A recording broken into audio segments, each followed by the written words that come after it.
Madam Speaker, Kinder Morgan wanted to invest $7.4 billion in Canada to build the Trans Mountain expansion. The Liberals had to enforce federal jurisdiction and give certainty. They didn't. Instead, the Prime Minister gave Kinder Morgan $4.5 billion to walk away, and he emboldened anti-energy activists to keep fighting the expansion. The Canadian Energy Pipeline Association said, quote, "We do not believe that this outcome will instill investor confidence in Canada."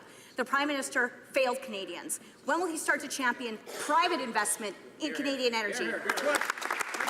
The Honourable Parliamentary Secretary. Thank you, Madam Speaker. And I have an excellent quote as well. Suncor CEO, "I don't think I've ever had a higher degree of confidence that these pipelines will be built."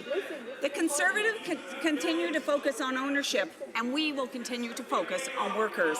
Our approach is nothing new, Madam Speaker, even in Conservative circles. The great progressive Conservatives like Peter Lougheed understood that public investment in our natural resources is important to help the industry grow and support Canadians. These Conservatives, however, will continue the ideological ways which failed Canadian energy workers for 10 years, Madam Speaker.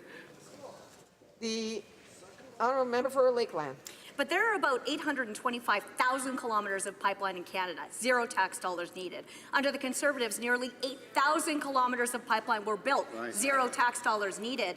The reality is this Prime Minister killed nearly 8,000 kilometres of pipeline already, hundreds of billions of private dollars gone. Now he's bought 1,100 kilometres of pipeline that was paid and built with private dollars 60 years ago. 4.5 billion tax dollars that will build pipelines in the U.S., and it won't pay for an inch of new pipeline in Canada. Does the Prime Minister really believe that forcing taxpayers to cover his failures is a success?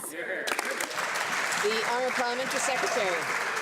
Thank you, Madam Speaker. The Conservatives had 10 years to build a new pipeline to ship Canada's resources to new markets. They built zero. The Conservatives had 10 years to consult Indigenous and local communities. They ignored them.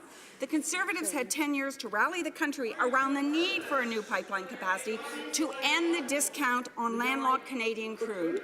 They didn't. The Conservatives had 10 years to address environmental concerns. They failed.